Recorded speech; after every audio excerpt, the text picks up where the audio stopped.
여기 자꾸 빠지던데 안에 빠진 원래 거가 빠지는 거. 원래 빠진 거.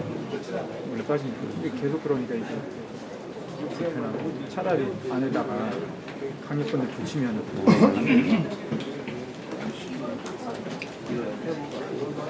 빠진 거 아니지 안에? 그 안에가 뭐가 왜냐면 오늘은 기자회견이 아닌 기자 간담회죠. 의자 좀 놓고 커피도 한잔 하고 좀 그렇게 좀 하고. 여러분 잘 지내셨습니까? 네, 엊그제 체육대회도 하고 그러는데 수고 많으셨습니다. 오늘은 이렇게 하시죠. 우리 공관위에서 많이 준비를 했는데 이 자료 배포해 주시고 다 아시는 내용이에요. 여러 번 발표가 있고 있기 때문에 새로운 내용은 없을 것 같은데 지난주에 우리 시로서 굉장히 의미 있는 행사 내진 일들이 있었잖아요. 첫째로는 지방법원 설치법 너무나 잘 아시다시피 그게 통과가 됐고 또 국회의사당 본격 건립을 위한 건립위원들이 또 현지에 와서 간담회도 갖고 토론회도 갖고 그런 일도 있었고요. 그리고 국무총리가 참석한 가운데 우리 세종 공동 캠퍼스 그리고 개교식도 열렸고 뭐 이러저러한 일이 정말 좋은 일이 많이 있었습니다. 또 그 와중에 또 정원도시 박람회 예산 삭감에 대한 여러 가지 의외의 관계도 있고 했기 때문에 이러저러한 생각 때문에 우리 기자 여러분들 얼굴도 뵌 지도 조금 됐다 싶어서 제가 오늘 시간을 마련하고자 했습니다. 그래서 오늘은 제가 지방법원 설치에서 다 아시는 내용인데 간단하게만 말씀드리고 여러분들의 편안한 질문도 받고 제가 하고 싶은 얘기도 하고 그럼 어떻겠습니까? 좋으시죠? 네. 네, 지방법원 설치법은 사실 우리 시로서는 굉장히 의미가 있는 것입니다. 그걸 입법, 사법, 행정으로 이렇게 표현할 수도 있겠지만 입법, 행정, 그 국회의사당과 정부청사와 그리고 대통령 집무실 문제는 그건 국가적인 일이고요. 이 법원은 대전지방법원이 관할 법원으로서 해왔던 여러 가지 소송 건수나 소송 기간 이런 걸 감안할 때 행정수도인 세종시는 독립된 별도의 지방법원이 필요하다라고 쭉 했던 건데 그것이 평가됐다는 그 의미가 있어요. 그런데 사실은 저는 그거보다는 사실 전국의 많은 도시에서 지방법원 설치해달라고 요구가 굉장히 많습니다. 요구만 있을 뿐만 아니라 이미 그렇게 해야 된다라고 인정이 되어서 법원 설치법이 국회 계류 중인 지역도 9개 지역이 넘습니다. 완동, 고양, 구미 뿐만 아니라 또 그 부산에서도 해사법원 뭐 이런 부분까지 합하면 법원이 어느 지역에 설치됨으로써 갖는 의미가 법적인 문제뿐만 아니라 경제적인 문제도 굉장히 크다. 또 시민들의 편의 문제도 굉장히 크다라는 걸로 해서 많은 도시가 그렇게 요청을 하고 법안이 계류 중에 있지만 법안만 9개가 법안이 계류 중에 있는데 세종시만 통과됐어요. 그러니까 다른 법원하고 같이 통과된 게 아니고 그거 딱 세종시만 찍어서 이번에 통과시킨 거라고 생각한다면 여러분들 이 의미를 어떻게 생기겠습니까? 그냥 지방법원 설치됐다, 세종시에도 왔다. 그것도 좋은 일이지만 다른 지역이 많은데도 불구하고 세종시를 특별하게 더 챙겼다라고 하는 말씀은 저는 그 부분에 굉장히 중점을 두고 싶은 거예요. 그래서 그 부분에 대해서 우리 언론 여러분들도 인식을 같이 해주시면 좋겠고요. 아시겠지만 지난번에도 그 21대 국회 마지막 법사위를 통과했고 본회의에 해야 될 일을 법사위 소위였나요? 법사위 전체 회의를 문턱을 못 주면서 매우 아쉬웠는데 그때 제가 법사위원장이나 여야 간사분들 다 만나서 비록 원구성이 달라지고 의원으로 바뀌지만 이거는 법사위 차원에서 제1 법안으로 통과시켜달라라고 말씀을 드리고 강력하게 말씀을 드렸죠.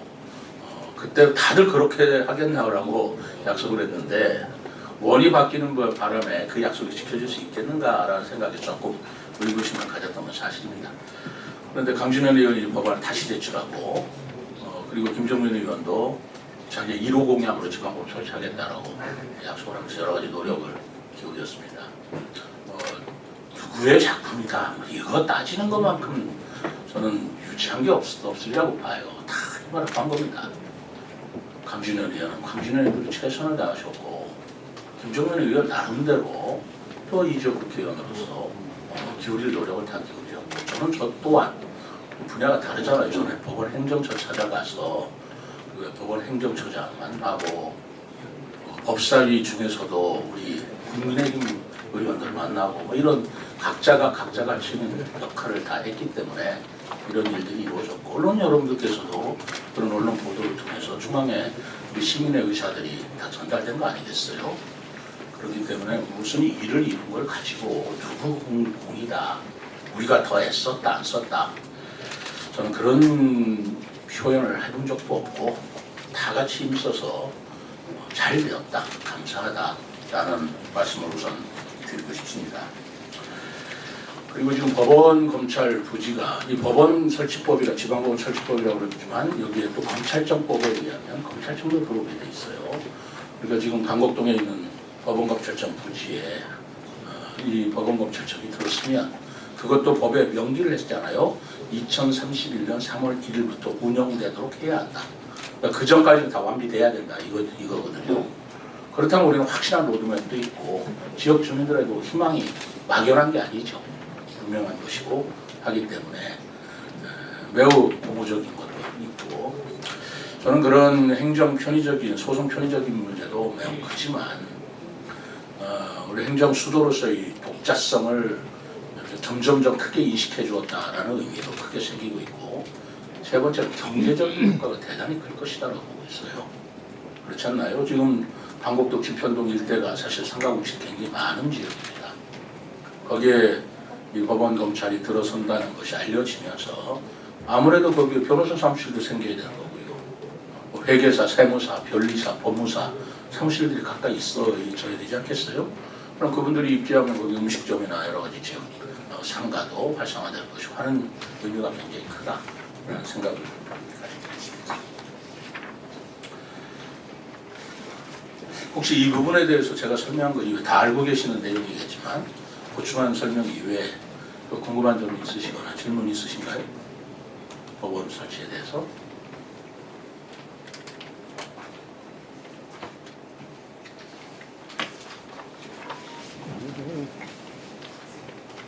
궁금한 거 없으십니까? 여기 있습니다. 다 아시는 거죠? 누구? 예, 말씀하세요.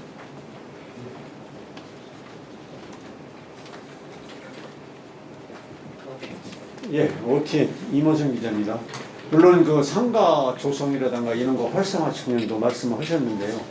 또 인구가 많고 이렇게 또 상가 조성되다 보면 주변 환경이 그 경관도 좋아야 되고 또 가서 즐길 수 있는 장소도 많은 필요할 것 같은데 실제 합강 그 주변에 가면 많은 것을 개발해야 되는데 아직까지 개발 안 되는 지역이 많거든요. 이런 기회에 주변의 관광 활성화 측면으로 추진 계획이 있으시면 말씀 좀 부탁드립니다. 법원 설치됐다고 해서 그거를 위해서 특별히 무엇을 더 설치하고 한다기보다는 전반적으로 우리 세종시는 다른 지역과 달라서 인구가 늘어나는 지역입니다. 우선 내년도만 해도 내년 연말까지 지금 입주된 그 아파트 가구수, 세대수를 감안한다면 한 12,000명 정도가 내년에 인구가 될 걸로 보고 있거든요. 지금은 39만 한 3천만 명인데 내년도 3, 4월이면 늦어도 40만을 넘어설 걸로 보고 있고 인구가 많이 늘면 늘수록 거기에 따른 여러 가지 부대 그런 시설이나 그런 즐길거리라든가 하는 것은 뭐 당연하게 해야 되는 것이죠. 연차적으로 계속 확충해 나가도록 그렇게 할 것입니다. 정원도시 박람회도 그런 취지에서 하는 거 아니겠습니까? 네. 네. 세종시민 인상님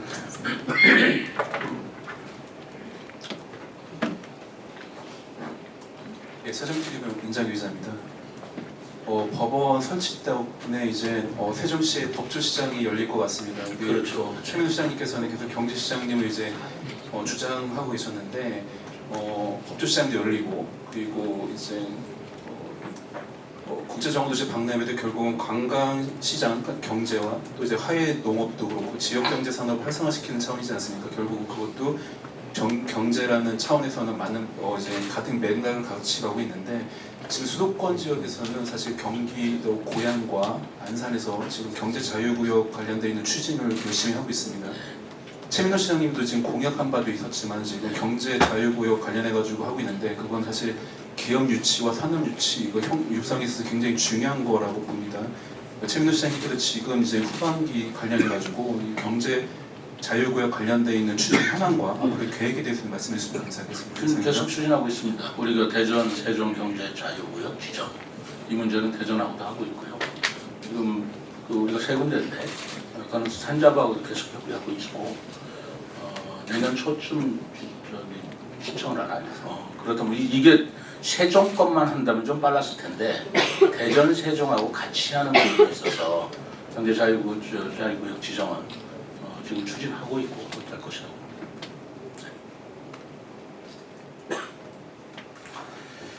그리고 그제 국회의사당 설립에 관한 건립위원회 왔는데 또 이 부분에 대해서도 뭐 잘 아시겠지만 굉장히 고무적인 그 논의가 있었어요. 우선 건립위원회가 구성이 됐다는 것 자체가 이제 공표가 됐다는 얘기고요. 그리고 거기서도 로드맵을 확실하게 제시했습니다. 26년도 상반기까지는 기본 설계를 마치겠다. 그리고 31년도까지는 어떻게든지 좀 완공시키겠다는 게 국회 의원식 의장 말씀이었고 여러 사람들이 여러 주문을 했지만 저는 특별하게 두 가지 주문을 했습니다. 세 가지 주문을 했습니다. 첫째로는 전 세계 어디 가나 그 나라의 최고의 랜드마크는 국회의사당입니다. 국민의 그 대의기관이기 때문에 어느 나라 가든지 국회의사당이 그 나라 최고의 랜드마크인데 이제 우리 세종시에 세워지는 국회의사당은 여의도 국회의사당의 2배 규모입니다. 부지만 생각한다면 여의도가 10만 평인데 우리는 19만 평입니다. 그리고 상임위도 17개 중에 11개가 내려옵니다. 그렇다면 거의 3분의 2 정도가 우리 세종시에 자리 잡게 되는 국회의사당을 짓는 건데 그것을 세계적인 랜드마크로 지어질 수 있도록 그 건축미의 예술성이나 기능성이나 이런 걸 최선의 노력을 기울여달라 그런 얘기를 했고 그 부분에 대해서는 전부 다 공감을 했습니다. 그렇잖아요. 이 건물이 하나 지어지면 1, 2년 가는 게 아니잖아요. 100년, 200년 갈 수 있는 의사당이고 그것이 대한민국의 말하자면 수준 그리고 자신감을 내보일 수 있는 그런 건축물이 되어야 된다라는 생각의 변함이었고요. 그렇게 되면 대통령 집무실과 국회의사당, 대통령 집무실은 그보다 빨리 저는 들었을 거라고 봅니다. 대통령 집무실과 국회의사당이 오면 2003년도 우리가 헌법재판소의 결정에 따라 국가원수와 국민의 대의기관인 국회가 있는 도시가 수도라고 명확하게 정의되어 있는 만큼 대통령 집무실이 와 있고 국회의사당이 온다면 이제 수도로서의 지위를 분명하게 해달라. 그것을 헌법 개정을 해야 될지 안 해도 될지는 별론으로 치겠다. 그러나 헌법상의 수도라는 지위를 명확하게 해줬으면 좋겠다. 라는 주문을 했고 거기에도 다들 공감을 많이 하셨습니다. 그리고 세 번째는 그렇게 됐을 때 이제까지 행정중심 복합도시 세종시에 행정의 내용도 바뀌게 되기 때문에 세종시 특례법을 저희들이 마련해서 제출할 것이다. 그 부분도 국회에서 심도 있게 논의해주고 통과될 수 있도록 도와달라. 그 세 가지 주문을 했습니다. 뭐 합당한 주문이고 또 누구든지 공감할 수 있는 내용이기 때문에 저는 그 세 가지를 특별히 강조했다는 말씀을 드리고요. 그런 것들이 잘 받아들여져서 2031년도에 국회가 들어선다면 정말 2030년도까지 우리 행정중심 복합도시 소위 우리가 완공연도라고 할 때 정말 우리 세종시가 2030년도 전후에는 완벽한 시설을 가지게 될 것이다 라는 생각을 합니다. 이게 큰 의미가 있다고 저는 보고 있습니다. 뭐 이 부분에 대해서 혹시 질문 있으시나요? 그리고 세종 공동 캠퍼스 굉장히 의미가 큽니다. 그 8개 대학이 입주하도록 되어 있는 건데 이 공동 캠퍼스라는 개념 자체가 우리나라 최초예요. 현재로서는 유일합니다. 지금 대학이 위기를 처하고 있잖아요. 다 뭐 벚꽃 지는 대로 지금 그 사라져가고 있는 학령 인구 감소에 따라 그렇게 되고 있는데 수도권에 더 이상 학교를 지을 수는 없다면 비수도권 지역에 소멸되어가고 있는 각 대학이 힘을 합쳐서 공동 캠퍼스를 지어서 근데 공동 캠퍼스가 지방 대학만 있는 게 아닙니다. 서울대학교도 있고요, 고려대학교도 있고요, KDI도 있고 이런 대학들이 공동 캠퍼스 열린 공간에서 학생들이 같이 공부한다는 것은 이제까지 어떤 대학 캠퍼스에서도 볼 수 없는 새로운 특징입니다. 그걸 세종시에서 열어간다고 하는 것이기 때문에 그냥 공동 캠퍼스 이렇게 평면적으로 보실 일이 아니고 굉장히 의미가 크다라는 걸 좀 새겨주셨으면 좋겠고요. 그런 것들이 세종시에서 개교가 됐고 이제 내년에는 본격적으로 충남대 의대도 사실 9월에 개원을 하려고 했는데 요즘에 그 병원 문제 때문에 좀 늦어져서 내년에 이제 의대가 또 들어올 걸로 보고 있습니다. 그렇다면 우리 세종시에 의대도 생기는 것이고 그리고 뭐 서울대학교 행정대학원 같은 유수한 그런 교육기관도 생기고 있기 때문에 우리 세종시로서는 교육 인재 양성 육성 발굴이라고 하는 측면에서 굉장히 큰 획기적인 역할을 할 수 있는 것이다 라고 저는 봅니다. 이 부분에 대해서도 공동 캠퍼스 개교 잃어볼 게 아니라 그 하나의 의미와 뜻을 새겨본다면 정말 그 세종시의 새로운 발전상을 볼 수 있고요. 다만 저로서는 어쨌든 간에 제 시정 사기가 시작되면 이 모든 것이 다 확정되고 추진된다는 것에 대해서 굉장히 기쁘게 생각을 합니다. 다 말로만 그랬죠. 어려웠던 일 아닙니까? 국회의사당 몇 년 전부터 얘기되어 오는 얘기인가요? 대통령 집무실 꿈만 꾸던 것 같은 그런 일 아니었던가요? 또 지방법원도 그렇고 말만 무성했지만 실제로 종지부를 찍는 일들이 과연 실현될 수 있을까라는 것들이 정부 제 임기 중에 현재 이루어지고 있다는 것에 대해서 저는 굉장히 자부심을 갖습니다. 그걸 꼭 제가 했다 안 했다 그 아까 얘기한 대로 그럴 일은 아니잖아요. 다 같이 힘을 합해서 이루어지고 있는 것에 대해서 저는 큰 보람을 느끼고 있고 자부심을 느끼고 있다는 말씀을 드리겠습니다. 또 국제정원도시 박람회 우리 어른 여러분께서 대단히 궁금하실 텐데 이 부분은 제가 굉장한 노력을 기울였어요. 대화와 협치가 부족하다 자꾸 그렇게 말씀하시는데 어느 정도 해야 그게 충분한 건지 저는 모르겠습니다. 나름대로 최선을 다했다고 생각을 합니다. 그리고 의회에서 여러 가지 주장을 하면 반박하자는 말씀은 아니고 그러나 논리적으로 따져본다면 뭐 의회 끝나자마자 3일 만에 그대로 제출하는 게 맞냐 축성을 해야 되지 않느냐 모르시는 분들은 그렇게 말씀하실 수 있지만 이 정원 박람회가 추진되기 위해서는 시한이 필요한 거예요. 우리 실무자들의 검토는 10월 11일까지는 돼야 우리가 그 상징 정원, 세종시 상징 정원을 지금 국제 공모를 하고 있는데 그것이 가능해집니다. 근데 그 10월 10일 넘으면 그게 불가능해져요. 그렇다면 다시 말해서 이제까지 의회가 9억 8천이라는 예산을 승인해주면서 생겼던 대내외적인 신뢰가 깨져버리는 문제가 생기고 그냥 신뢰가 깨지는 문제로 끝나는 것이 아니고 그것이 소송으로 이어진다면 그거 어떻게 감당을 할 것이냐 근데 그런 걱정이 들어서 그렇습니다. 국제소송 문제뿐만이 아니고 대내외적인 문제도 많이 생겨요. 예를 들어서 제가 시도지사 각 시도에 출범은 안 됐지만 그동안 밑작업을 굉장히 많이 했어요.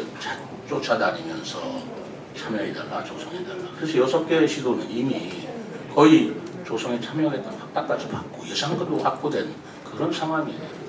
그런데 못하게 됐다. 각 시도에 대해서 우리가 뭐라고 할 것이냐. 또 외국 도시에도 만날 때마다 여러 가지 업무 협약을 할 때 국제정원 도시 박람회 이야기를 했습니다. 그래서 적극적으로 참여하겠다는 데도 있고 또 참여 의사를 밝힌 데도 있고 그런 관계는 또 어떻게 봐야 될 것이냐. 그 문제점은 저희들이 자료로 나눠드리도록 하겠습니다. 그 배포를 해드리세요. 어른 여러분들 아실 수 있도록. 뭐 그것뿐만이 아니잖아요. 또 국제기구라는 것도 있어요.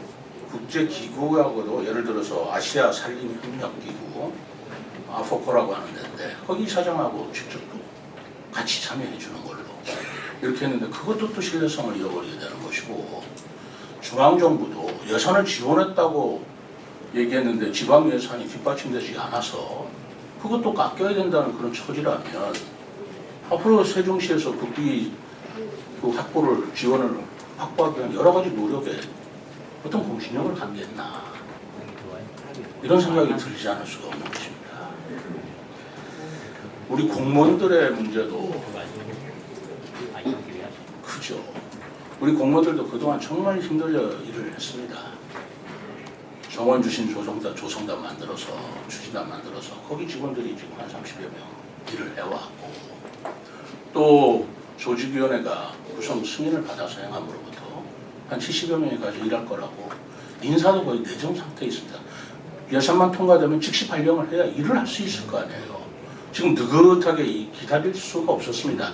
전부 다 스탠바이 하고 있는 상태에서 이게 깨져버린다면 그런 것들을 다 되돌려야 하는 문제가 그렇게 쉬운 문제가 아닙니다. 이것을 예산 하나 끝내서 없는 걸로 하자 이렇게 해서 끝나는 문제가 아니라는 말씀을 제가 드리는 것이고 화훼농가나 조경수 농가도 그냥 우리가 위탁 재배하는 전업농가는 뭐 31호라고 하지만 위탁하는 전업농가만이 문제는 아니잖아요. 전위에 있는 조경수 농가가 100 농가가 넘습니다. 110농가가 넘는데 다 기대를 가지고 있는 거예요. 또 그게 맞습니다. 우리가 정원도시 한다고 할 때 그 정원수나 화훼나라는 것은 우리 지역 걸 먼저 우리가 소비를 해줘야 되는 거 아니에요? 정이 안 될 적에 다른 지역으로 가는 거죠. 거기에 대한 기대 효과가, 경제 효과가 굉장히 기대하고 있는 거. 그거 다 무산되어 있다. 라는 문제들은 어떻게 볼 것이냐. 할 때 공무원에 대한 문제, 화훼농가, 맥농가의 문제뿐만이 아니에요. 소상공인들. 45일 동안 189만의 관광객이 왔을 때 거기서 벌어질 수 있는 기대 효과, 경제적인 수익, 간접 효과 이런 것들을 눈에 보이지 않는다고 해서 없다고 생각하실 일은 아니잖아요. 그런 거기 때문에 이 국제정원 박람회는 그동안에 쌓아온 기초를 살려나가야 된다. 그렇게 생각을 했고 그 부분에 대해서 의원들한테 계속 말씀을 드렸어요.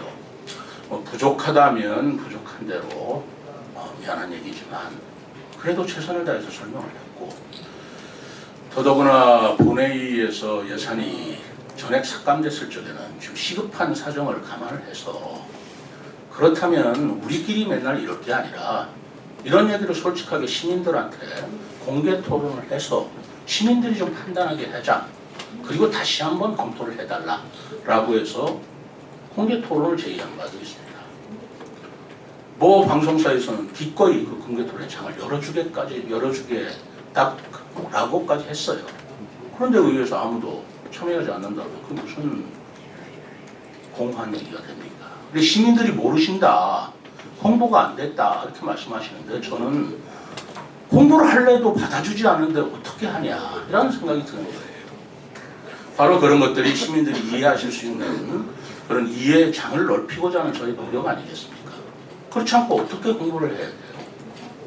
언론기관을 통해서 계속 얘기를 하고 그럼에도 불구하고 이게 이슈가 됐을 때 시민들과의 토론 내지는 의회와 집행부가 왜 이렇게 싸우느냐 정쟁으로 보지 마시고 그걸 논리적 기반에서 해야 되냐 오려야 되는 것이냐를 서로 말씀을 들어보고 시민에서 판단할 수 있는 그런 장을 마련해 달라고 요구했지만 그것이 거부당하면 좀 어떻게 더 이해를 시킬 수가 있겠습니까? 저는 지난번 그 임시회를 소집해서 그 본회의 석상에서도 얘기를 했어요. 의회와 저와 공개 토론을 하는 것들이 적절치 않다면 시민 대토론을 하자. 의원들이 전문가가 아니시라면 의원 측에서 추천하는 이걸 해서는 안 된다는 전문가 전부 또 이쪽에서 하시는 전문가들 누구라도 좋으니까 시민 대토론회 또 시민들도 참여시켜서 그런 토론회를 열어서라도 이걸 공론회장으로 가서 시민들도 이해를 돕고 홍보가 안 됐다 그러는데 그렇게 해서 홍보를 할 수 있도록 하자라는 생각이 들겠습니다만 검토가 안 되고 있지 않습니까? 받아들여지지 않지 않습니까? 그런 상황에서 홍보를 못했다, 안 했다, 이해가 부족했다 이런 얘기를 일방적으로 듣기라는 것은 저로서는 참 마음이 안타깝습니다. 그럼에도 불구하고 우리 공무원들이 계속 시의원님들하고 이해시키고 설득시키는 노력을 하고 있다는 말씀을 드리고 갑자기 한 것은 아까 시한 때문에 그런 거고요. 조금이라도 깎아서 해야 될 거 아니냐라고 말씀을 쉽게 하시는데 의회에서 이 비목이 문제다 저 비목이 문제다 그러니 다시 해와라고 했으면 그렇게 했을 겁니다. 근데 경제성이 없고 시급성이 없고 실효성이 없으니 안 된다. 전액삭감이다. 그럼 제가 뭐라고 의회를 제출하겠습니까? 전액삭감이라면 전액에 대해서 다시 검토해달라. 실효성의 근본적인 문제다. 라고 해서 전액을 넣을 수밖에 없었다고. 어떤 걸 깎아야 되겠어요? 그래서 그때 전액삭감에 대한 재논의를 하면서 그러면서 깎는 것이 일단 받아들이겠다라고 했던 것입니다. 다행히 그때 그 상임위원회에서는 부결된 예산안이었지만 제가 예결위 위원들하고 허심탄회하고 저하고 얘기 좀 하자라고 해서 얘기를 해서 비공개로 예결위원 전원하고 저하고 정말 있는 얘기 다 했습니다. 2시간 동안 다 말씀하시거라. 그래서 다시 예산 심의가 돼서 그렇다면 전액 삭감이 아니고 일부 시급하지 않다고 의원들이 판단하는 걸 삭감을 했습니다. 그게 그 정원도시 박람회에서는 14억을 저희들이 다시 재심의를 요구했는데 한 4억 5천을 깎아서 9억 5천으로 깎아서 하면 어떻겠느냐. 비축제도 6억이었는데 1억을 깎아서 5억으로 하면 어떻겠느냐. 라는 예산 절감액을 제시를 해줘서 제가 100% 수용을 했습니다. 좋습니다. 저희들이 다른 노력을 기울여서라도 일단 시작하게 되면 또 다른 노력을 기울이더라도 의회에서 깎아주는 그 삭감액에 수용하겠습니다. 100% 수용을 했습니다. 토 안 달았습니다. 그래서 수용이 되는지 알았어요. 근데 그것이 또 부결도 아니고 가결도 아니고 그 본회의가 끝나고 말았습니다. 그리고 시간은 지금 흐르고 있어요. 그러니 양쪽 얘기 중에 제 심정을 여러분들께 조금 이해해 주신다면 이건 다시 논의할 수 있는 가치가 있고 이미 그 의회에서도 제시한 삭감액이 있기 때문에 그걸 통과하면 이의가 없다는 것입니다. 이 부분은 또 우리 시의원들하고만 얘기될 게 아니라 우리 시의 중요한 결정 사항이기 때문에 우리 지역 국회의원들하고 대화가 돼야 되겠다라는 생각을 해서 어제 체육대회 일부 행사가 끝나고 제가 김정민 의원하고 강준 의원 두 분께 우리끼리 차담회라도 합시다 해서 시간을 또 가졌습니다. 한 3, 40분 시간을 갖고 제가 있는 얘기를 다 했어요. 이게 중단됐을 때의 문제점도 얘기하고 그러니 이 부분은 시의원들하고 좀 당 차원에서라도 협조를 해달라. 이게 중단되면 문제가 크다 생각보다 그런 얘기를 충분히 드렸고 그래서 강준혜 의원들하고 한번 논의해보겠다고 했고요.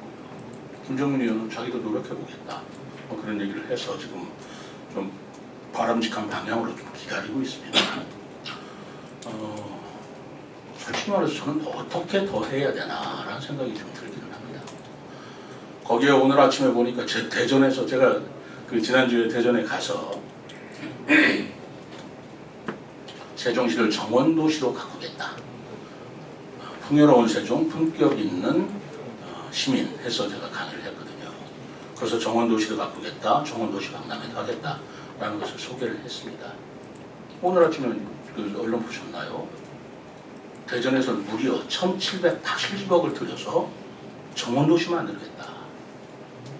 그리고 31년도 30년 국가정원을 만들겠다라고 발표를 했더라고요. 그 언론에 게재가 됐는데 제가 그 기사를 읽는 저로서는 그런 제안이나 발상은 제가 제일 먼저 했다. 대한민국에서 제일 먼저 했다. 정원도시라는 말도 뭐 다른 분들 썼겠지만 저는 제 때는 제가 먼저 쓴 걸로 알고 있고 그리고 정원도시 박람회라는 것도 시에서 벌써 제가 취임하면서 그건 제 공약사항이기도 하잖아요. 비담당 프로젝트 중 하나잖아요. 공약상으로 추진되는 건데 다른 시에서는 막 시작하겠다고 하는 걸 우리 3년 전부터 시작했다. 한 발짝도 못 나가고 있다. 제가 그 기사를 자세히 보니까 대전시에서는 어떻게 판단했냐면 정원도시로서의 잠재력은 이미 충분히 입증되었다라고 기사에 나와 있더라고요. 순천 박람회를 통해서. 그건 앞으로의 우리의 추세라고 다 보고 있는 거예요. 울산도 그렇고 태안도 그렇고. 근데 유독 왜 가장 좋은 정원도시로서 여건을 가지고 있는 세종시에서는 그게 의미가 없다. 왜 하느냐? 라고 판단하는 것이 어떻게 받아들여지겠냐라는 것입니다. 더더구나 대전에서 하는 대전 국가정원 지정하겠다고 하는 것도 우리가 이미 다 발표가 된 것이고 우리는 이미 그러한 경제성이나 실효성 문제에 대해서 전문가 집단의 충분한 심사를 받았습니다. 검증을 받았습니다. 대외경제정책연구원의 심사를 받았고 기재부의 승인심사를 받았고 행안부의 중앙투자심사위원회 심사를 받았고 조직위원회 조직에 대한 승인을 받았고 이미 중앙에서 검토할 만큼 검토하고 해서 승인된 것인데 그럼 어떤 전문가들의 검증이 더 필요한 것이겠어요. 그렇기 때문에 이 부분은 저는 어떻게 하든지 통과시켜 주시기를 바라고 있습니다. 언론인 여러분들께서도 정말 좀 이해하시고 좀 설득해 주셨으면 정말 고맙겠습니다. 난관자적 입장에서 볼 일이 아니라고 저는 생각합니다. 국제정원도시 박람회에서는 그런 문제가 있고 사실 뭐 그동안에 뭐 Q&A나 뭐 이런 홍보 자료가 충분치 하지 않았느냐라고도 말씀들 되시는데 뭐 그 부분이 충분하지 못한 점이 있다면 그거는 유감스럽게 생각을 합니다. 그런데 한번 생각을 해보십시오. 그런 거 하자고 조직위원회를 만드는 거잖아요. 시민들에 대한 홍보를 하자고 홍보팀도 만들고 하는 건데 만들어지지 않은 상태에서 홍보가 왜 안 되느냐라고 하면 어떻게 하겠어요? 조직위원회가 보다 일찍이 구성이 될 수만 있었더라면 홍보나 이런 섭외나 이런 것들도 충분히 더 빨리 이루어지고 더 광범위하게 됐을 겁니다. 그런 걸 하자고 조직위원회를 구성하는 건데 난 앞뒤가 안 맞는 거라고 생각해요. 그럼 빨리 구성해서 그런 걸 홍보하고 시민들한테 참여를 유도하는 것이 옳겠지. 주민들이 이해를 못하고 홍보가 안 하니까 조직위원회를 구성하지 말자. 이거는 굉장히 이상하지 않습니까? 일은 그렇게 하는 게 아니잖아요. 우선 일을 하게 해줘야 다른 일을 못했을 때 비판이 되는 거지. 일을 못하게 하면서 왜 못했느냐라고 하는 것은 굉장히 이상하지 않습니까? 이런 부분에 대한 우리 언론인 여러분들께서 좀 이해를 해주셨으면 좋겠다는 거예요. 저는 늘 얘기했지만 여소야대의 우리 세종시 의회 특성상 싸워서 될 일이 아니라는 걸 너무나 잘 알고 있습니다. 싸움들 어떻게 이기겠어요? 다수결의 원칙 민주주의 국가에서 싸움들 어떻게 되겠어요? 표로 하면 싫고. 그래서 제가 늘 가지고 있는 생각이 진정성 있는 태도와 자세를 보이면 그래도 이해해 주시지 않느냐는 태도를 했습니다. 제가 취임하면서 이제까지 그 진정성을 너무나도 강조했던 이유입니다. 지금도 변함이 없습니다. 싸워서 될 일이 아니지 않습니까? 싸워서 될 일이 아니지 않습니까? 다수결에서 싸우면 무조건 지는 거 아니겠어요? 표 대 표로 가는 건데 그래서 지금도 진정성을 갖고 말씀드리는 것이고 호소하는 것이고 그러나 막판에 가서도 도저히 안 된다. 그럼 제가 어떻게 해야 될지 어떤 중대한 결심을 해야 될지 좀 고민하고 있습니다. 이런 것들에 대해서 우리 언론인 여러분께서 충분한 좀 이해와 협조를 진심으로 진정성을 갖고 부탁드리겠습니다. 질문도 이제 또 세종TV의 임장용 네네.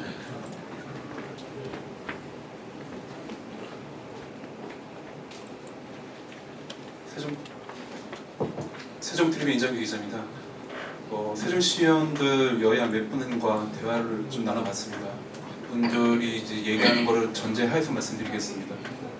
전원번에도 말씀을 드렸지만 결국은 이제 세종시위에서도 하나의 변동사항이 없이 넘어와가지고 그걸 했다는 명분이 있지 않을까 그 근거를 두지 않았습니까? 세종시의원들 여에 한 3명 정도 이제 접촉을 해가지고 여쭤봤고 그랬는데 결국은 지금 현재 흐름상 저번에 말씀드렸던 탄소 중립이라는 지금 거대한 흐름을 가지고 만약에 리패키징을 다시 해가지고 이제 진행을 하겠다고 한다면 어떻게 될 게 아니니까 일단 수국이 이야기를 하더라고요. 그러니까 이 탄소 중립이라는 단어 또는 이 트렌드에는 사실 여야가 없습니다.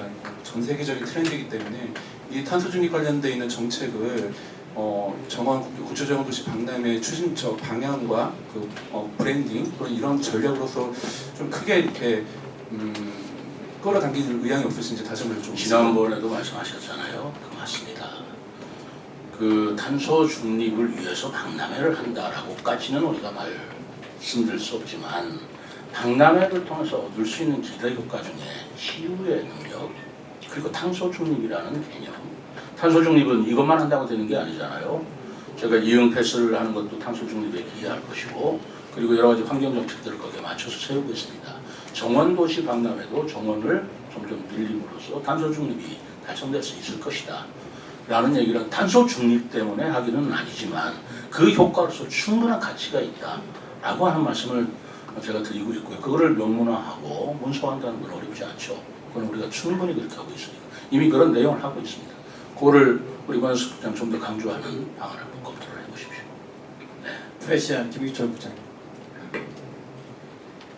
그 지금까지 진행 과정을 보면요, 시의회가 그동안에 10억 가까운 예산을 통과시켜서 천안까지 통과시키고 그래서 이제 나름대로 집행부에서 준비를 쭉 해왔단 말이죠. 근데 이제 와서 시예산 14억 삭감시킨다는 것은 밥상은 차릴 때까지 내비뒀다가 밥을 먹지 마라 이렇게 하는 것밖에 안 되는 걸로 보여지고 있고요. 그 다음에 2020년 봄에 개최하는 거에 대해서 27년에 하면 안 되겠느냐 이런 의견을 냈다는데 이것은 이제 그 이유가 뭐 아직 준비가 덜 돼 있다 뭐 이런 차원인데 제가 판단할 때는 이건 전국 동시 지방선거 26년에 있을 선거를 의식한 발언이지 갑자기 1년 만에 세종시가 확 발전할 일은 없거든요. 지방선거 확 늘어난다든가 그렇다면은 이거는 시의회에서 딴지월기라고 있는 상황으로 보여지고 있고요. 그런데 어쨌든 지금 그만 말씀하신 것처럼 싸우자는 게 아니고 같이 상의해가면서 좋은 결과를 도출하는 결국 행정이 됐건 정치가 됐건 시민들에게 도움이 될 수 있는 시 재정에 도움이 될 수 있는 방안을 연구하자고 한다면 그 시범 사업이나 공무원들이 왜 새로 뭐 할 때 시범 사업이라는 걸 들어보지 않습니까? 그런 식으로 하거나 또는 뭐 시기를 조금 조정해보는 것도 어떻겠나라는 그런 의견들이 좀 있습니다. 또 한 가지가 이제 국회의원들과의 그 협치라고 하죠. 그냥 저는 같이 서로 편안하게 자주 만나야 되지 않느냐라는 생각을 갖고 있는데 지난번에 강준현 의원하고 제가 전화직을 해봤더니 그 부분에 대해서 상당한 불만을 갖고 있고요. 그래서 심지어 일선에서는 강준현 의원이 시의원들한테 이번 예산을 통과시켜주면 내후년 공천을 안 주겠다는 이런 얘기까지 돌고 있습니다. 이 부분에 대해서 강 의원한테 물어봤더니 제가 그럴 사람입니까? 하고 답변하더라고요. 네, 이제 어쨌든 그런 얘기가 나오는 것이 좋지는 않은 것 같은데 이런 부분에서 좀 봤을 때 시장님께서 지금 보면은 좀 다른 얘기입니다만 순천만 국가정원이라든가 또는 한평 나비축제라든가 이런 걸 쭉 보면 어쨌든 그 지역에 먹거리를 만들어주는 또 알리는 이런 효과를 낼 수 있는데 결국은 우리 세종시가 추진하고 있는 도시정원 박람회, 정원도시 박람회도 결국은 국가정원으로까지 갈 수 있다라는 그 전제하에 추진되는 걸 알고 있고요. 그렇게 보면은 아까 제가 중간에 조금 말씀드렸습니다만은 시기를 조정한다든가 시범사업으로 변형한다든가 그런 식으로 약간 변형을 주는 방법은 또 어떨까 생각해봅니다. 지난번에 우리 강준호 의원하고 김정민 의원하고 체육 때 끝나고 이제 여러 가지 얘기 나누는 과정에서 또 이 문제도 좀 거론이 됐어요. 하필이면 왜 지방선거가 있는 4월에 하느냐. 그렇다면 결국 선거가 시장한테 유리해지는 거 아니겠냐라는 생각도 가질 수가 있다. 그런 얘기도 일부 나왔어요. 그래서 저도 그랬습니다. 그럼 27년은 총선 없냐? 28년은 대통령 선거 없냐? 29년 하루에 하나 빼고 30년대는 또 지방선거 있습니다. 그럼 지방선거 선거 있을 때 행사를 못한다면 언제 해야 되겠어요? 그래서 선거가 있기 때문에 못한다. 이것은 어느 지역에서도 그렇게 그거를 내세울 수는 없는 것이고 다만 그렇게 생각하시는 부분이 계시다면 이게 이제 성공된다는 전제겠죠. 정원 도시 박람회가 성공된다면 그 과실을 마치 시장이나 정치적으로 어느 특정 당이 뭐 독점한다 안 해주는 수혜를 받는다라고 한다면 그건 그럴 일이 아니다. 의원님 여러분들 제가 전부 다 조직위원회를 모시겠습니다. 그리고 이미 그렇게 갖고 있어요, 의견을. 그리고 두 국회의원 여러분들도 조직위원회 의미 있는 자리를 필요하시다고 저희들이 같이 모시고 이건 같이 해야 할 일이지 시장이 혼자 할 일이고 무슨 특정 정당이 할 수 있는 일이 아니잖아요. 그러니까 바로 의회에서 추천하시는 분이 있으면 그분을 모셔서 같이 일을 하고 해서 이거는 어떻게 하든지 성공하기 위해서 뭐 저는 통합을 해서 누구든지 참여하는 그 장을 펼쳐나가자는 게 제 생각이지 누구는 배제하고 혼자 싸대서 그거를 성공 그런 생각을 할 리가 있겠습니까? 시장으로서 저는 그런 생각 꿈에도 꾸어본 적이 없어요. 조직위원회를 해주면 바로 조직위원회 누구든지 시민단체 누구든지 참여할 수 있도록 길을 열어주고 우리 시민의 모든 역량을 결집해서 이걸 성공시켜야지 그럴 일은 아니다라는 생각하고요. 시기 조정하는 건 지금 말씀드린 대로 그럼 27년에 하면 문제가 없냐. 더더구나 유대회가 있는데 어떡할 거냐. 28년은 대선이 있다. 또 어떡할 거냐. 그럼 29년에 하겠다면 30년에 하겠다. 그건 제가 할 수 있는 얘기는 또 아니잖아요. 제 임기가 26년. 그리고 이건 제 공약 사업입니다. 정원도시 박람회를 하겠다라고 똑 떨어져 얘기는 안 했지만 비단강 금빛 프로젝트 내 사업의 사업으로 지금 분류가 돼서 핵심 과제로 추진하고 있습니다. 그러면 제 공약사항을 보고 저를 시민들이 선택하실 수도 있는 거 아니에요. 그런 공약이 있어서 얼마나 저한테 표를 주셨는지는 모르지만 우리 시민의 의사는 그렇게 가볍게 우리가 여기서는 안 된다고 생각합니다. 그래서 공약상은 지켜야 하는 게 원칙입니다. 그리고 지키도록 해줘야 저를 위해서가 아니라 시민들한테 부응하고 보답하는 길이라고 저는 생각하고 있습니다. 근데 핵심 공약인 정원도시 박람회하고 비축제를 전액을 삭감하고 사업을 하지 말라는 거잖아요. 그럼 시민들에 대한 신뢰나 또 시민들이 저를 보고 찍어준 그분들에 대한 기대치는 어떻게 충족을 하겠습니까? 그렇게 생각을 할 때 시기 조정하는 건 문제가 없어요. 그러나 어느 시기를 해도 문제가 있다는 것이죠. 뭐 26년도 그럼 가을에 하면 어떠냐. 그것도 가을에 할 것이냐 봄에 할 것이냐도 면밀하게 검토를 했어요. 그런데 최적기는 우리가 하는 게 목적이 아니고 성공해야 되잖아요. 많은 인원이 와야 되잖아요. 그리고 강수량이나 강우량이나 그 관광객들의 움직임 이런 것들을 종합적으로 과학적으로 평가해서 날짜까지 정했습니다. 강수 확률까지도 다 감안을 해서 4월 25일인가 이렇게 정하는 거예요. 그거를 정치적인 이유로 4월이 안 되니까 8월에 하자, 내지는 10월에 하자 이렇게 결정해서 그게 될 일이냐는 거죠. 가장 적은 비용으로 가장 효과를 올릴 수 있는 시기를 선택해야 되는 것이지 정치적인 이유 때문에 4월은 그런 문제가 있기 때문에 뭐 10월에 하자 11월에 하자 이렇게 우리나라 그렇게 주먹국으로 행정을 할 그런 나라도 아니고 그런 시대가 아니지 않습니까? 그렇습니다. 그 4월에 하자는 그 오다나 이런 걸 내린 적이 없어요. 다 전문기관에 용역을 주고 그분들이 판단을 한 것입니다. 몇 번 바뀌었어요. 며칠 할 것이냐 며칠 할 것이냐라는 것도 그렇게 검토돼서 결론을 낸 것이지 이게 정치적인 이해관계에 따라서 결정되는 그런 메커니즘도 아니고 그렇게 할 수도 없다는 것을 제가 말씀을 드립니다. 사람이 바로 누구죠? 네, 박은주 기자입니다. 지금 말씀하신 이 내용이요. 그 강준현 의원과 김종민 의원과 만나서 그 날짜 박찬 얘기하실 때 지금 요대로 다 말씀을 하셨다는 거죠. 네. 그러니까 결국은 2026년도에 하는 것을 변경할 수 없노라라고 그 자리에서 그러니까 말씀을 하셨다는 걸로 저희는 이해를 해야 되겠네요. 아니 그렇죠? 그렇게 얘기를 네. 했단 말이에요. 워딩이 네. 그럼 27년도 하면은 전혀 바꿀 수 없다. 총선이 있고 28년인데 언제 하면 좋겠습니까? 그러니까 계획대로 26년에 하는 게 옳다고 생각합니다라고 얘기했죠. 네, 알겠습니다. 그 부분 확인하고 싶었고요. 제가 지난번에 이 부분 말씀하실 때 지난번 기자간담회 때 말씀드린 게 있었어요. 사람이 하는 일일진데 감정을 빼놓을 수가 없을 거다. 이 부분을 말씀드린 게 있는데요. 그 이후에 그 임시 시작하는 날 저는 다른 분은 어떻는지 모르지만 저는 거의 사진 찍으러 갔다가 제 표현으로 기함을 했습니다. 이거 큰일 나겠다. 그 기함이 뭐였냐면은요. 누가 봐도 이거는 정치성을 띈 사람이 와 있네.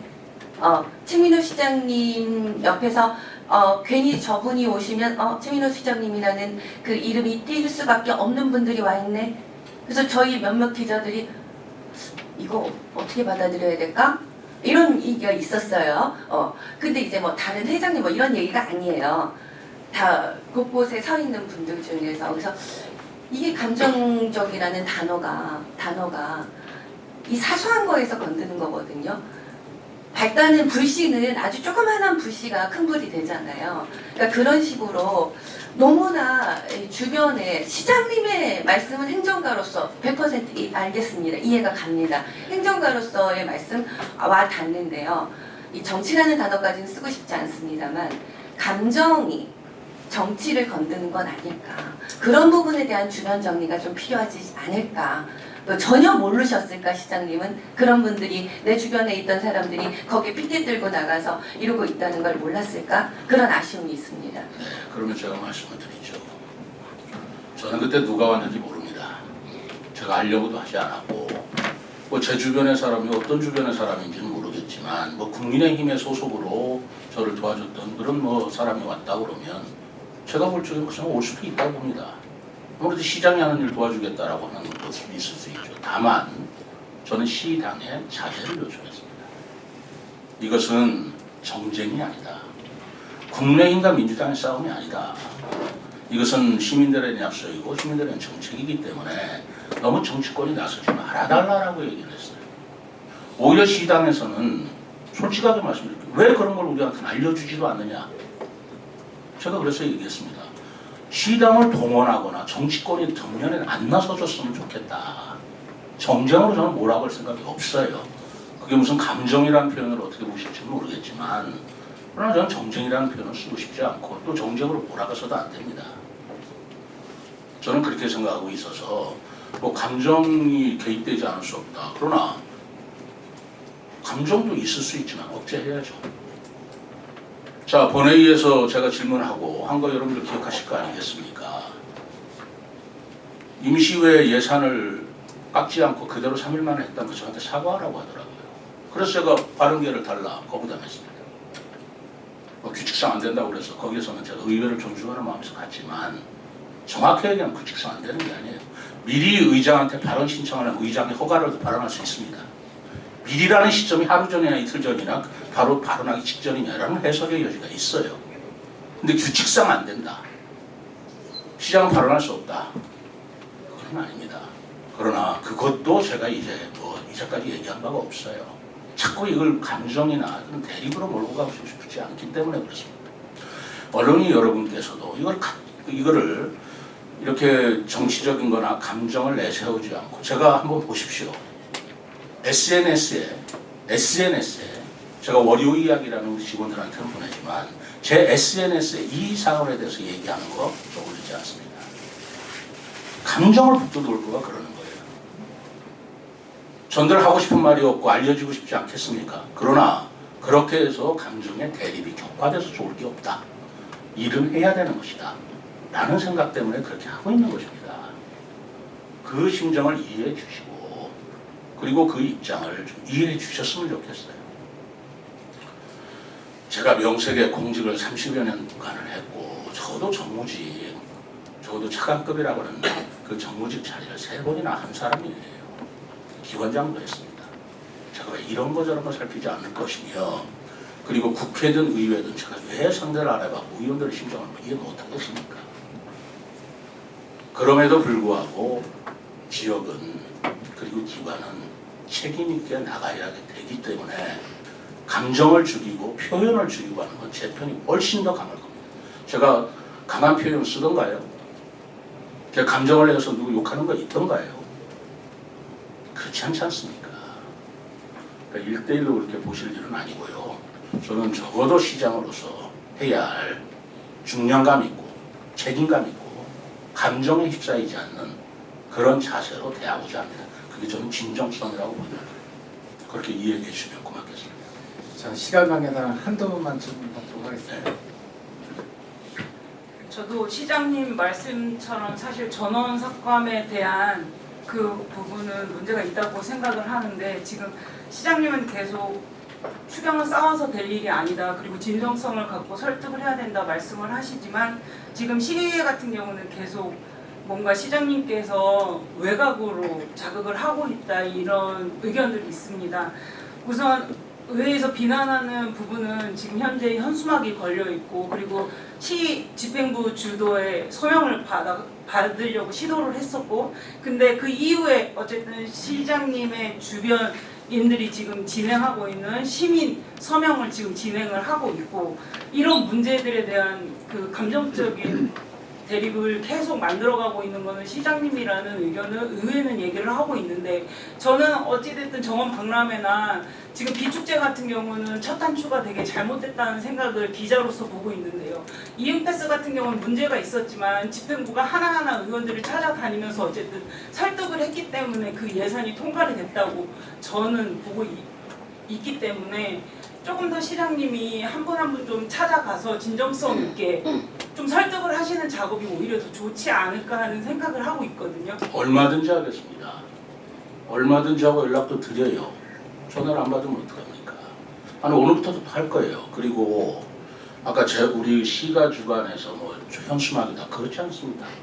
자 이렇게 얘기를 하십시오. 솔직하게 얘기를 하십시오. 화해농가에서 저를 불렀습니다. 갔습니다. 자기들 어려운 문제를 얘기합니다. 그러면 저로서는 맞습니다. 정원박람회 해야 됩니다. 그러니 여러분들께서 힘을 합해서 도와주십시오. 라고 하지. 그럼 여러분들 나서지 마십시오. 라고 하겠습니까? 어떻게 하든지 화해농가가 피해가 있다면 저도 그분들을 위해서 노력할 것이고 여러분들도 같이 노력합시다. 라고 할 때 그분들이 서명도 하고 그 플래카드도 걸고 하는 거 제가 알고 있지만 그걸 그러면 저로서는 감정상할 하지 말라고 해야 어떻겠습니까? 그거는 아니잖아요. 그거는 그분들하고 얘기할 때 저는 도와달라고 얘기하고 있습니다. 시민 누구를 만나도 정원 도시 박람회를 해야 된다라고 주장하고 있습니다. 그거를 하지 않아도 좋다라고 제가 얘기할 이유도 없고 저는 해야 된다고 마땅히 생각하고 있어요. 누구를 만나도 여러분들께서 저를 좀 도와주십시오라고 얘기를 하고 있습니다. 그 방법에 있어서 서명운동이 됐든 플랜카드가 됐든 그분들이 하는 거에 대해서 제가 플랜카드 걸어라 서명운동 받아라 하기 이전에 그분들이 하시는 거에 대해서 제가 도와달라고 하는 것도 그것도 감정을 부추기기 때문에 시장이 부추기는 거 아니냐 하지 말았어야 하느냐라는 것이 옳습니까? 저는 그렇게 생각하지 않습니다. 근데 조금 아까 발언 중에 듣고 중대한 결심을 해야겠다 이런 식의 발언은 어찌 보면 의원들 입장에서는 되게 협박성 발언이라고 충분히 그게 생각할 수 협박입니까? 저의 의지의 표현이죠. 저의 의지의 표현이지 그게 왜 협박입니까? 저는 그런 의지도 표현 못합니까? 제가 진정성을 가지고 설득하다가도 안 되면 어떻게 해야 되냐는 고민을 하고 있는 것입니다. 그게 왜 협박입니까? 제가 좀 해달라고 뭐라고 심한 얘기하면 다 협박입니까? 그렇게 받아들일 일은 아니라고 제 의지의 표현이에요. 제 의지의 표명도 못합니까? 시장으로서. 자, 그렇지 않습니까? 마지막으로 한 번만 질문. 하나. 그래서 그래도 성공적인 추진을 위해서는 10월 11일에 있을 의회 그 통과가 상당히 중요하잖아요. 제가 태양국제원의 치유박람회 조직위 관계자하고 의견을 물었어요. 저희 여기 정원도시 박람회에 대해서 물으니까 2002년도에 꽃박람회도 2년 6개월 준비 기간이 들었다고 하더라고요. 근 3년 가까이. 그리고 조직이 우리랑 같은 우리보다 좀 2주 늦게 시작하는 태양국제원의 치유박람회 경우도 지금 조직위를 해가지고 지금 수차적으로 다 홍보를 하고 있습니다. 그럼 우리가 10월 11일에 했을 때 좀 조직위를 바로 구성을 해서 빨리 해야 성공을 할 수 있을 것 같은데요. 또 이번에 예산을 보니까 그 삭감된 9억 5천 예산에도 그랬고 예산을 보니까 그 식재 그 토지를 모의 식재할 수 있는 그 예산도 빠져 있더라고요. 그 빨리 좀 그런 것들도 사전에 좀 계획해서 준비를 하는 것도 필요할 것 같은데 그건 어떻게 생각하십니까? 그렇습니다. 저희들이 14억 5천 처음에 그러는 이제 한 달이 지났기 때문에 14억으로 다시 심의를 했을 때 쓸데없는 예산을 했겠습니까? 가장 필요한 예산, 필수 불가결하다고 판단돼서 올린 겁니다. 그러나 전액을 올렸으니 성의가 없으니 그래서 감액을 하겠다 그러면 제가 의견을 존중할 수밖에 없잖아요. 그렇게 함으로써 필수적인 것이지만 그 중에서도 우리 직원들이 스스로 허리띠를 졸라매고 몸으로 떼어서 할 수 있는 일이 있다면 감수하자. 그렇기 때문에 제가 받아들인 거예요. 쓸데없는 예산을 어떻게 올리겠어요. 그렇지 않아도 재정이 빠듯한 거 아는데 그렇게 안일하게 행정하는 거 아닙니다. 우리 공무원들도 그렇고 저도 그렇고. 그럼에도 불구하고 지금 여러분들도 다 보셨잖아요. 아니 성의도 없다. 어떻게 그대로 올릴 수가 있느냐. 그러길래 무엇을 깎는지 논의가 안 된 마당이기 때문에 그대로 올린 것이고 거기서 감액을 논의해 주신다면 따르겠다고 하는 것이에요. 자, 그런 부분에 대해서 인건비도 뭐 저기 깎고 이제 그렇게 돼서 임명도 좀 늘려야 됩니다. 그 연장을 해야 돼요. 저는 사람이 와서 일을 하는 건데 자꾸 인건비를 깎으면 누가 일을 하나 라고 했지만 의회의 의견을 존중하는 겁니다. 그래서 의회에서 삭감한다고 그러면 받아들이겠다. 그것마저도 받아들이겠다라고 하는 것입니다. 그래서 그 뭐 예산이 그게 9억이면 충분하다 아닙니다. 굉장히 빠듯할 정도가 아니라 부족해. 무리가 있는 것이지만 그럼에도 불구하고 의회에서 진지하게 전액 삭감한 걸 그래도 일부라도 감액해서 살려주겠다고 하는 그 모습에는 제가 감사함을 표시하는데 그러면 저희들이 최대한 노력을 하겠다는 것입니다. 그래서 그렇게 깎여서 통과됐을 경우에 생기는 문제가 없는 건 아니에요. 그럼 어떡하겠습니까? 의회의 권한을 존중을 해야죠. 저희들이 최선을 다해서 보완을 해야 할 수밖에 없다고 저는 봅니다. 자, 이상으로 브리핑을 마치겠습니다. 네. 정원박람회뿐만 아니라 지방법 설치, 공동캠퍼스, 국회의사당, 또 폭넓은 얘기를 드렸습니다. 저도 의원 여러분께 제가 있는 그대로 솔직하게 말씀드려서 마음이 후련합니다. 의원 여러분께서도 이 부분을 그냥 담백하게 좀 받아주시고 의회 의견도 중요합니다. 받아들이겠습니다. 그러나 집행부의 이 절박한 그런 입장도 좀 이해를 해주셔서 이것이 성공할 수 있도록 도와주시면 감사하겠습니다.